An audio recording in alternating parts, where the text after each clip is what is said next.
السلام عليكم ورحمة الله وبركاته. مرحبا بكم أخواتي في قناتكم فن وإبداع الكروشيه مع راجية حسن الخاتمة. اليوم إن شاء الله سوف أقدم لكم شكل جديد لحامل يد البراد على شكل فستان أو حامل يد الإبريق الشاي. كنت قد قدمت لكم شكلا سابق. اليوم إن شاء الله سوف أقدم لكم فستان جديد بغرزة جديدة وتزيين جديد. نتوكل على الله ونبدأ. اللهم يسر. سوف أحتاج إلى الصوف. هنا استعملت لونين، اللون الأبيض والبرتقالي. سوف أشتغل على خيطين والكروشيه رقم 2.5. ثم أحتاج إلى الخرز، نوعين من الخرز، هذا الصغير والمتوسط بهذا القياس.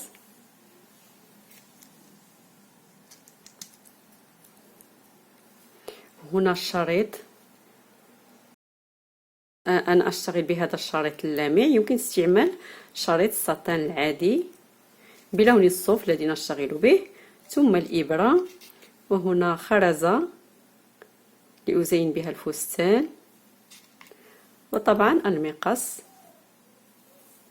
سوف أشتغل بالصوف على خيطين وبكروشيه رقم 2.5. أبدأ بعقدة البداية، ثم أشتغل 8 سلاسل، 1 2 3 4 5 6 7 8. أغلق بمنزلقة في السلسلة الأولى،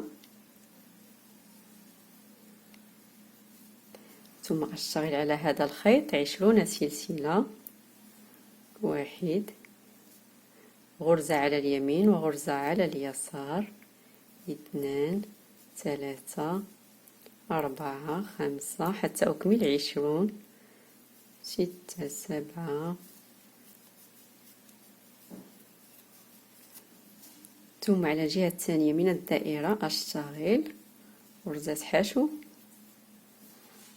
هذا هو الرأس، هذه التعليقة التي نعلق بها على رأس البراد أو إبريق الشاي. الآن سوف أشتغل على هذه الدائرة. أشتغل بالأعمدة، العمود الأول أعوضه. هنا لدي حشو وسلسلتين. سوف أشتغل على هذه السلاسل بالأعمدة، العمود الثاني، العمود الثالث، حتى أتمم 15 عمود فقط من هذه الجهة.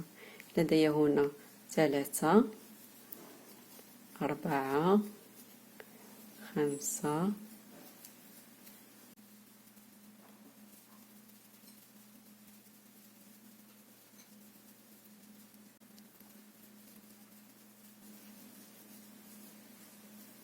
15. ثم أطوي هذه الحلقة إلى هذه الجهة، ثم أشتغل على الجهة الثانية من الدائرة، يعني على السلاسل 8. هنا سوف أشتغل 15 عمودا آخر. 2 3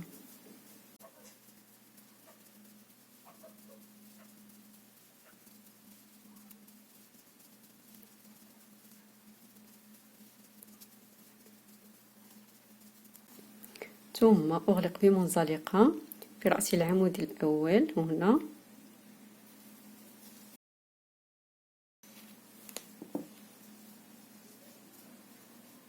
هذه هي بداية الفستان. بالنسبة للفستان الذي اشتغلت معكم من قبل، كنت قد اشتغلت فيه 20 عمود. هنا اشتغلت 30.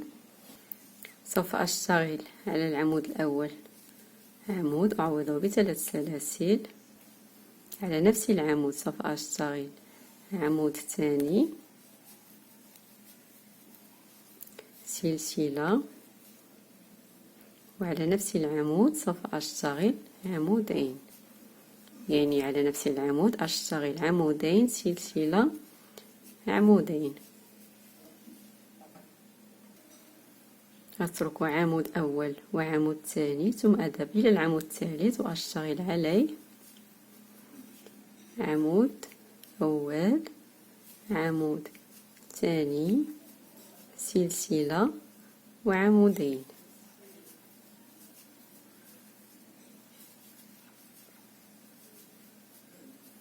ثم أترك عمودين وأشتغل نفس الشيء، يعني عمودين، سلسلة، عمودين. سوف أتمم الدائرة بهذه الطريقة.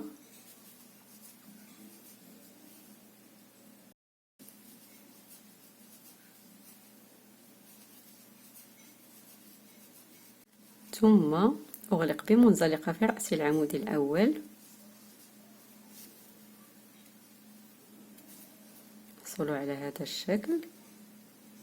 الآن سوف أشتغل منزلقة في العمود الثاني، منزلقة تحت السلسلة، وعلى هذه السلسلة سوف أشتغل عمود أول، عمود ثاني، سلسلة، ثم عمود أول وعمود ثاني، يعني نفس الغرزة التي اشتغلت في هذا السطر اشتغلت هنا، يعني عمودين سلسلة عمودين، وأمر مباشرة هنا إلى السلسلة وأشتغل عليها نفس الشيء، عمودين سلسلة عمودين.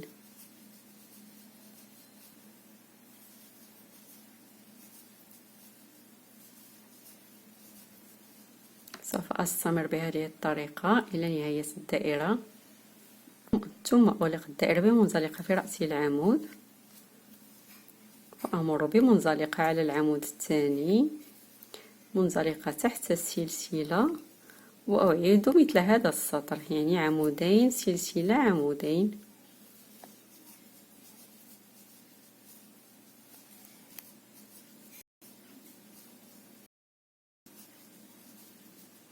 أمر إلى السلسلة وأشتغل عليها عمودين سلسلة عمودين، يعني بنفس الطريقة كما اشتغلت هذا السطر. إذا سوف أتمم السطر.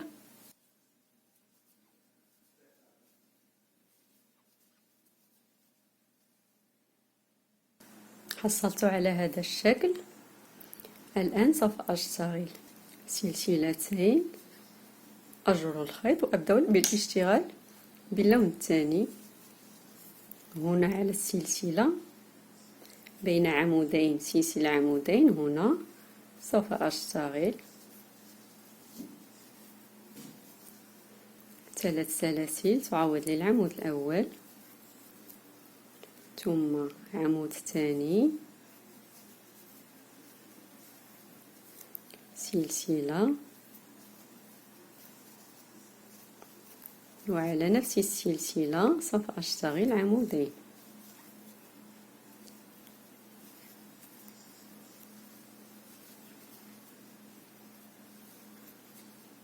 ثم أشتغل سلسلة، هنا ما بين المجموعتين بين الغرزتين أشتغل غرزة حشو، ثم سلسلة، وأمر إلى هنا إلى هذه السلسلة، يعني في وسط الغرزة، وأشتغل عمودين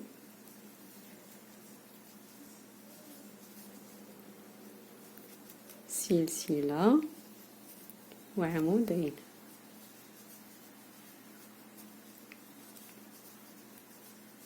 بالطريقة، ثم أشتغل سلسلة، وهنا وسط الغرزتين أشتغل غرزة حشو.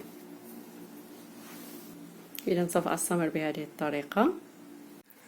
وهنا في آخر السطر سوف أغلق بمنزلقة في رأس العمود، ثم أقطع الخيط،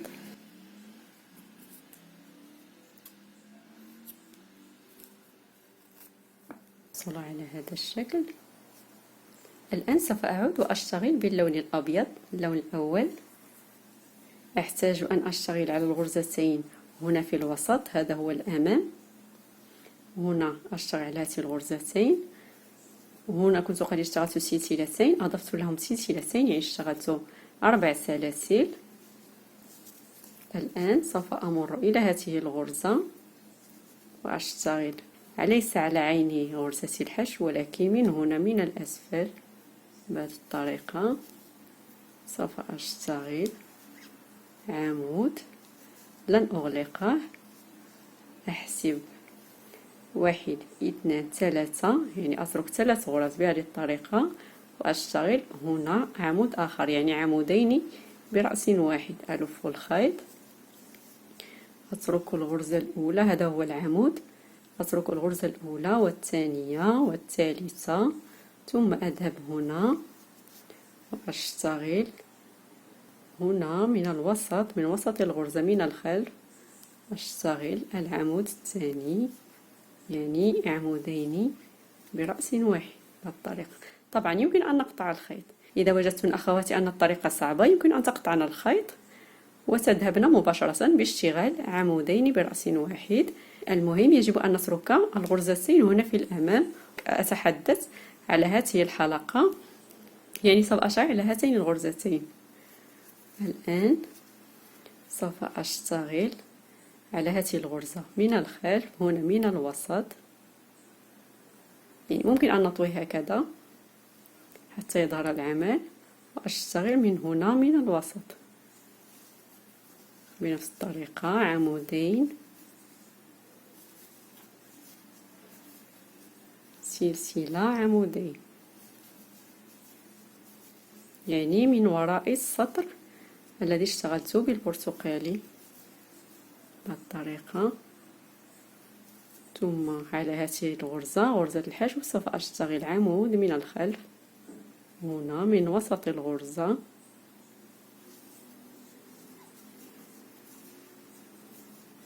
أذهب إلى الغرزة الثانية هنا في الوسط وأشتغل عمودين سلسلة وعمودين.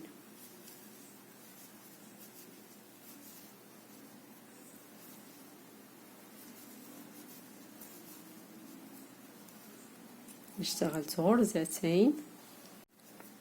الآن سوف أشتغل عمود على هذه الغرزة من الوسط، لا أغلق اللفة الثانية، أترك 3 غرز، 1 2 3، وهنا على غرزة الحشو سوف أشتغل العمود الثاني من الخلف من وسط الغرزة،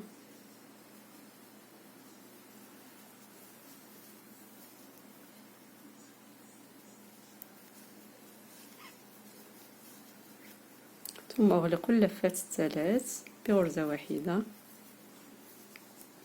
وعلى الغرزتين سوف أشتغل من الوسط بنفس الطريقة عمودين سلسلة عمودين.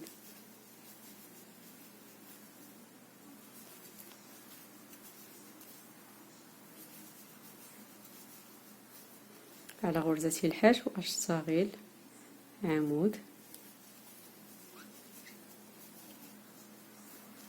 أمر إلى الغرزة الثانية وأشتغل عليها من الوسط عمودين سلسلة عمودين.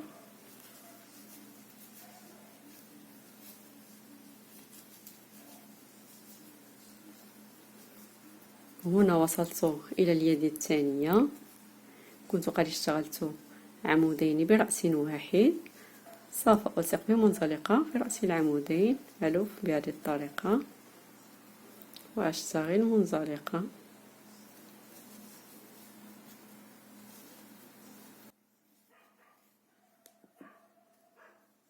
حصلت على هذا الشكل. الآن سوف أشتغل بغرز الحشو، غرزة على كل غرزة، هنا غرزة على رأس العمودين، غرزة على العمود، غرزة على العمود، غرزة على السلسلة، ثم غرزة على كل عمود، ولدي هنا عمودين، هنا على العمود أشتغل غرزة. إذا سوف أستمر بغرزة الحشو على كل الغرز، غرزة فوق كل غرزة، ثم أغلقت بمنزلقة. لدي هنا في المجموع 11 غرزة، سوف أشتغل على 9 غرز المثلث كما اشتغلته على الفستان السابق. هنا لن أطيل الشرح، سوف أشتغل مباشرة المثلث. هنا الغرزة 11، إذا سوف أمر إلى الغرزة الموالية ثم أشتغل بغرز الحشو 9 غرزة حشو،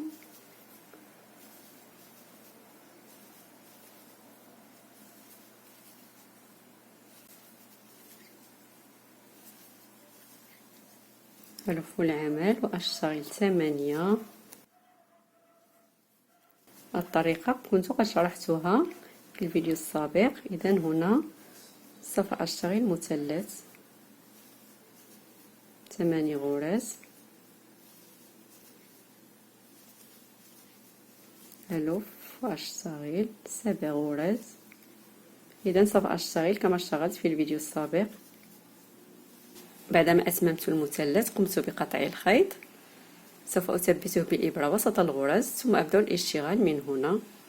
سوف أبدأه من هنا من الجانب على غرزة الحشو الأولى، هنا المثلث وهنا الغرزة الأولى. سوف أشتغل عمود وأعوضه بثلاث سلاسل، 1 2 3. العمود الأول أترك غرزة وأذهب إلى الغرزة الموالية وأشتغل عليها عمودين، سلسلة، عمودين، يعني نفس الغرزة التي كنت أشتغل بها.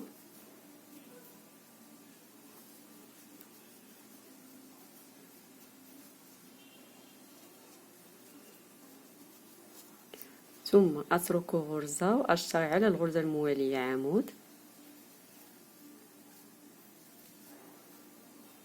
أترك غرزة وأشتغل على الغرزة الموالية عمودين، سلسلة، عمودين.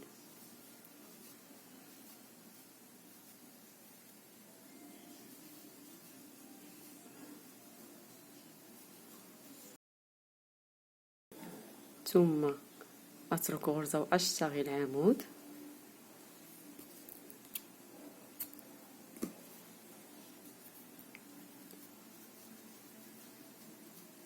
أترك غرزة وأشتغل عمودين، سلسلة، عمود، حتى أصل إلى المثلث، يعني أستمر بنفس الغرزة.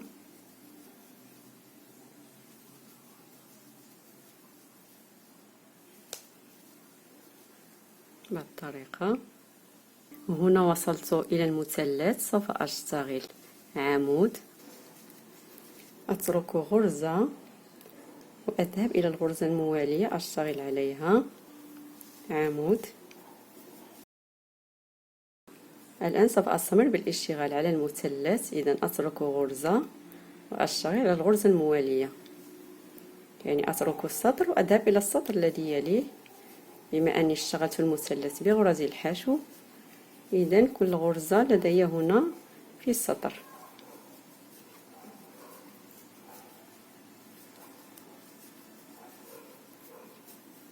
أترك غرزة، يعني أترك هذا السطر وأذهب إلى السطر الثاني، السطر الذي يليه، وأشتغل عمود. ثم أترك السطر، يعني أترك غرزة هذا السطر وأذهب إلى السطر الذي يليه وأشتغل عمودين، سلسلة، عمودين.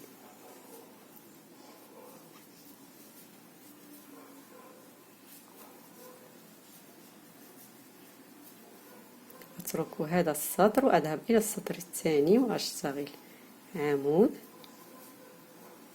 وهنا أترك غرزة، سوف أصل إلى رأس المثلث أشتغل عليه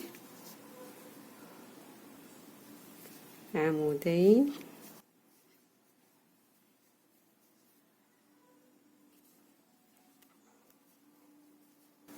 سلسلة، عمودين.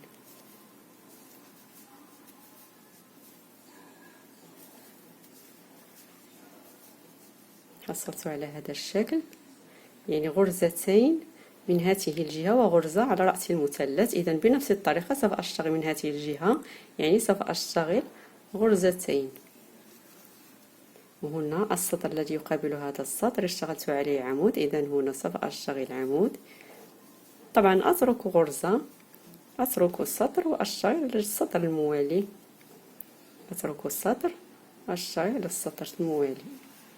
إذا سوف أستمر حتى أنهي الدائرة. بقي لي فقط الجهة الثانية من المثلث. وصلت إلى نهاية السطر. هنا سوف أغلق بمنزلقة بالطريقة. إذا حصلت على هذا الشكل. السطر الموالي على العمود هنا سوف أشتغل عمود أول أعوضه بثلاث سلاسل، عمود ثاني على نفس العمود أشتغل عمودين، هنا على الغرزة عمودين سلسلة عمودين سوف أشتغل على السلسلة أشتغل عمودين سلسلة عمودين،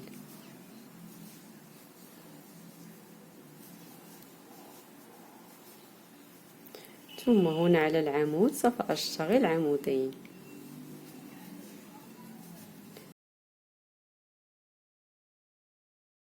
إذن السطر مكون من هذه الغرزة عمودين سلسلة عمودين، وعلى العمود أشتغل عمودين.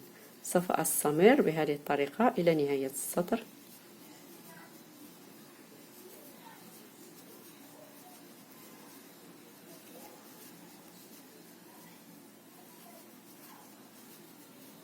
في آخر السطر أغلق بمنزلقة في رأس العمود، وأحصل بذلك على هذا الشكل. السطر الموالي سوف أشتغل عمود على العمود الأول وعمودين على العمود الثاني،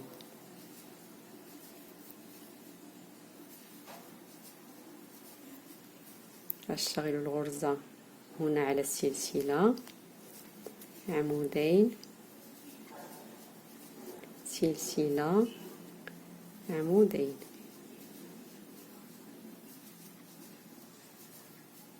ثم هنا على العمودين على العمود الأول أشتغل عمود، وعلى العمود الثاني أشتغل عمودين. إذا سوف أستمر بهذه الطريقة. على الغرزة أشتغل الغرزة عمودين، العمود الأول العمود الثاني سلسلة، وعلى نفس السلسلة سوف أشتغل عمودين، العمود الأول والعمود الثاني. يعني أعيد دائما هذه الغرزة، سوف أعيدها في جميع الأسطر. وهنا على العمودين أشتغل عمود على العمود الأول وعمودين على العمود الثاني. إذن أتمم السطر بنفس الطريقة. حصلت على هذا الشكل. هنا أغلقت بمنزلقة في العمود الأول. السطر الموالي هنا على 3 أعمدة سوف أشتغل عمود على العمود الأول، على العمود الثاني سوف أشتغل عمودين،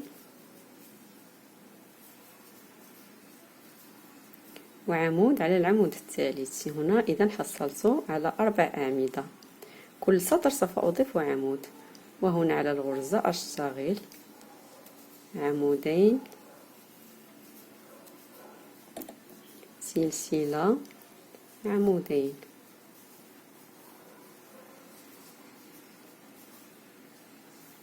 على 3 أعمدة عمود على العمود الأول، عمودين على العمود الثاني، وعمود على العمود الثالث. يعني كل سطر أضيف عمود. إذا سوف أستمر بهذه الطريقة. السطر الموالي سوف أشتغل عمود على العمود الأول، عمودين على العمود الثاني، بقي لي هنا عمودين سوف أشتغل عليهما عمود فوق كل عمود. يكون بذلك قد حصلت على 5 أعمدة. إذا بدأنا بواحد، عمود واحد، 2، 3، 4، 5. كل سطر نضيف عمود. وعلى الغرزة سوف أشتغل عمودين سلسلة عمودين، وأستمر بنفس الطريقة. أشتغل على الأعمدة عمود، عمودين على العمود الثاني، أشتغل عمودين على العمود الثاني، ثم عمود على العمود الثالث وعمود على العمود الرابع. إذا سوف أستمر بهذه الطريقة. السطر الموالي سوف أشتغل عمود على العمود الأول، عمود على العمود الثاني، عمودين على العمود الثالث، ثم على العمود الرابع والخامس سوف أشتغل عمود فوق كل عمود. وهنا على الغرزة سوف أشتغل عمودين سلسلة عمودين.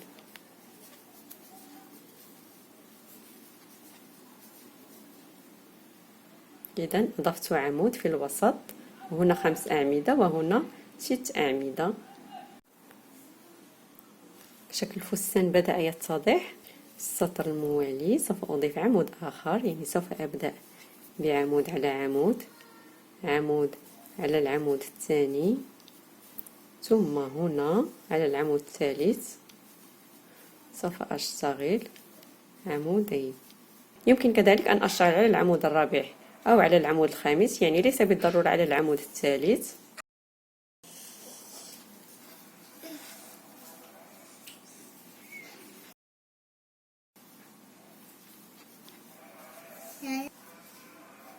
ثم هنا على الغرزة سوف أشتغل عمودين سلسلة عمودين.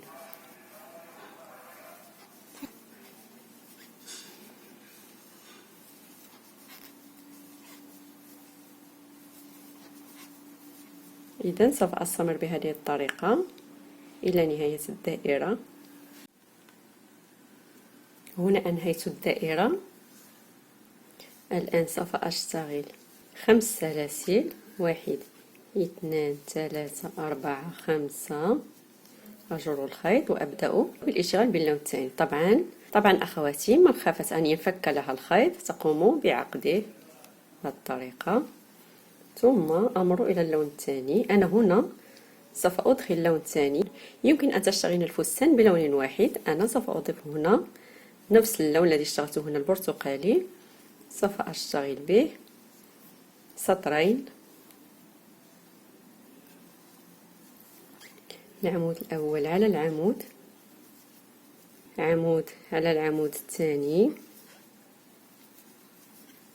عمود على العمود الثالث، وعمودين على العمود الرابع، يعني العمود الأوسط أشتغل عليه عمودين،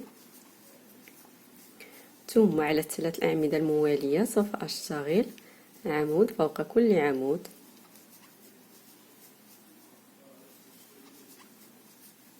وعلى الغرزة أشتغل عمودين سلسلة عمودين.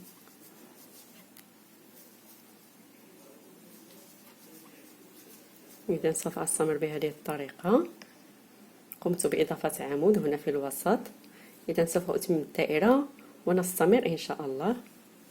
السطر الموالي كذلك سوف أشتغله باللون البرتقالي، وسوف تكون فيه إضافة عمود آخر. إذا سوف أشتغل 4 أعمدة، العمود الأول، العمود الثاني، العمود الثالث، العمود الرابع، وهنا سوف أشتغل عمودين.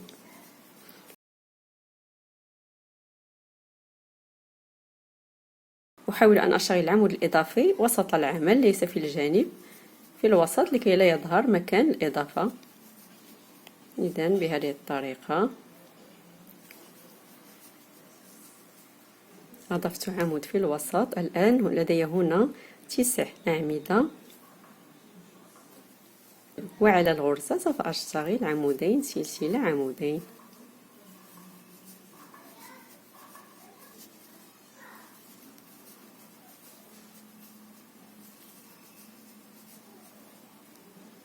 إذا سوف أتمم الدائرة بهذه الطريقة.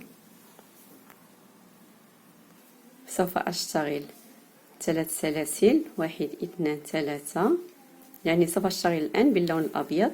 هنا أفك العقدة التي كنت قد اشتغلت، ثم أمر هنا إلى الأعمدة. سوف أشتغل على العمود الأول، ندخل الغرزة أولا من هنا وأشتغل عمود. سوف أشتغل بعمود على كل عمود. في الأول كنت أضيف عمود كل سطر، الآن لن أضيف أي عمود، سوف أشتغل بعمود فوق كل عمود وأحصل بذلك على 9 أعمدة.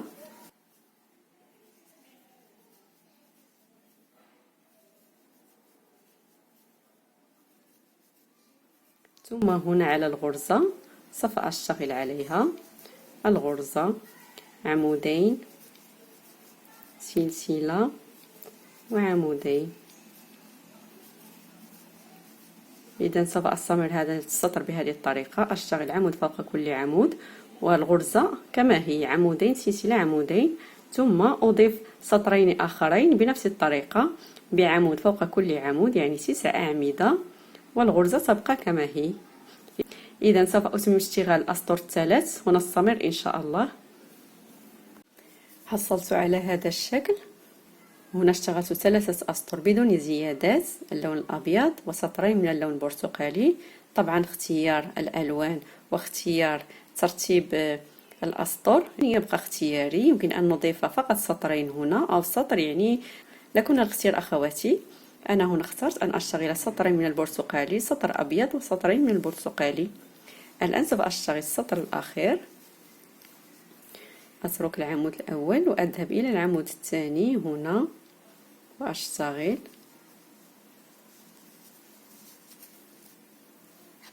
عمود أول، عمود ثاني، عمود ثالث، ثم عمود رابع. أترك عمودين وأشتغل على العمود الموالي غرزة حشو. هنا أترك عمود وعلى العمود الذي يليه سوف أشتغل 7 أعمدة، 1 2 3 4 5 6 7. ثم آتي إلى هنا وأشتغل غرزة حشو، يعني ما بين الأعمدة والغرزة اشتغلت غرزة حشو. هنا على الغرزة سوف أشتغل على السلسلة، سوف أشتغل 7 أعمدة، 1 2 3 4 5 6 7. وهنا ما بين الغرزة والأعمدة سوف أشتغل غرزة حشو. إذن أترك عمود وعلى العمود الثاني أشتغل 7 أعمدة، 1 2 3 4 5 6 7. ثم أترك عمودين وأشتغل غرزة حشو. إذا سوف أستمر بهذه الطريقة، أترك عمود وأشتغل 7 أعمدة، يعني سوف أستمر بهذه الطريقة إلى نهاية السطر. وهنا في أول السطر كنت غادي اشتغلت فقط 4 أعمدة، سوف أضيف لها 3 أعمدة أخرى لكي أتمم 7 أعمدة. إذا هنا على نفس الغرزة سوف أشتغل 3 أعمدة، 1 2 3. ثم على رأس العمود سوف أشتغل منزلقة. أتممت المروحة هنا، يعني مثل المروحات الأخرى.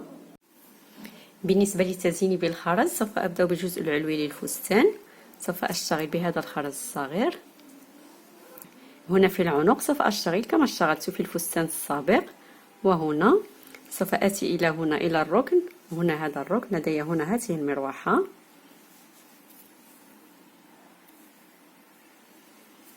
آتي هنا إلى الأسفل، أدخل الخيط من هنا، أدخل الإبرة من هنا، أخرجها من السلسلة الوسطى، حيث كنت قد اشتغلت عمودين سلسلة عمودين. هنا أخرجتها من السلسلة. الآن سوف أضع 6 خرزات في الخيط. 1 2 3 4 5 6. ثم أذهب إلى المجموعة الثانية. هنا كانت المجموعة الأولى أو المروحة الأولى، أذهب إلى المروحة الثانية. هنا في السلسلة في الوسط سوف أدخل الإبرة من هنا بهذه الطريقة، ثم أضع 6 خرزات أخرى،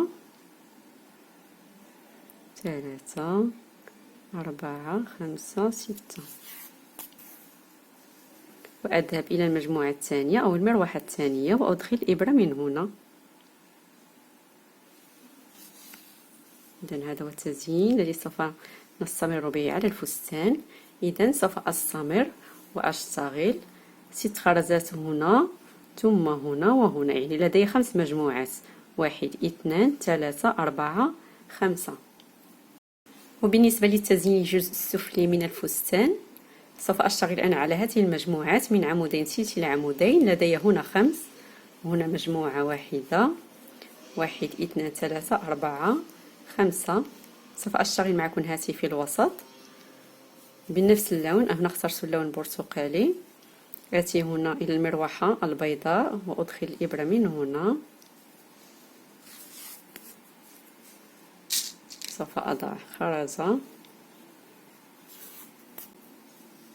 أخرج الخيط هنا، أمرر من السلاسل هنا في الوسط.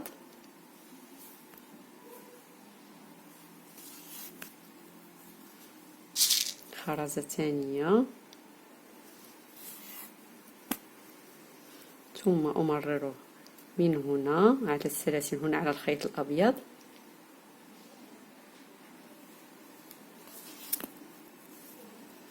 لا أجر الخيط كثيرا لأني إذا قمت بجره ينكمش لي العمل.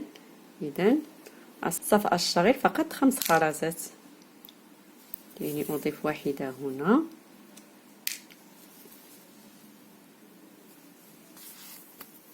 والتزيين طبعا يبقى اختياري. يمكن أن تكون لكن أخواتي فكرة أفضل في التزيين. أنا هنا اكتفيت بهذا الخط، 5 خرزات في خط واحد بالطريقة، وأضيف الخرزة الخامسة. طبعا سوف أضع العقدة في الخلف، خلف الفستان بالطريقة. حصلت على هذا الشكل، وسوف أشتغل بنفس الطريقة على المجموعة الأولى والثانية، وهنا على الرابعة والخامسة. ياتي حصلت على هذا الشكل، هذا هو الخرز. وبالنسبة لهذا المثلث اشتغلت بنفس الطريقة كما اشتغلت في الفستان السابق. وهنا في العنق هذه الياقة، هنا العقد أو العقد كذلك اشتغلت بنفس الطريقة، كذلك المفرش. وهذا هو الشكل النهائي الذي نحصل عليه. أتمنى أن يعجبكم وتقومن بتطبيقه. أستودعكم الله الذي لا تضيع ودائعه، والسلام عليكم ورحمة الله وبركاته. إلى الفيديو المقبل إن شاء الله.